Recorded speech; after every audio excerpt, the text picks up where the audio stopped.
అందరితో ఉండాలి. అదే నిన్ను నువ్వు తెలుసుకోవాలి అంటే ఒంటరిగా ఉండాలి. అవకాశం అనేది వర్షం లాంటిది. అది కురిసినప్పుడే మనం తడవాలే తప్ప మనం తడవాలి అనుకున్నప్పుడు అది కురవదు. కాబట్టి చేయి జార్చుకోకండి. ఇతరుల గురించి మీకు చెప్పేవారు మీ గురించి కూడా ఇతరులకు చెప్తారు. గుర్తుంచుకోండి. నీటిలో పడవ ఉండాలే కానీ పడవలో నీరుండకూడదు. అలాగే జీవితంలో జ్ఞాపకాలు ఉండాలి కానీ జీవితమే జ్ఞాపకంగా మిగిలిపోకూడదు.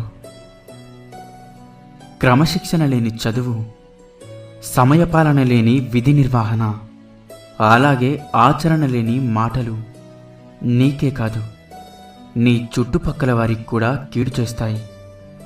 దీపం విలువ చీకట్లోనే తెలుసు.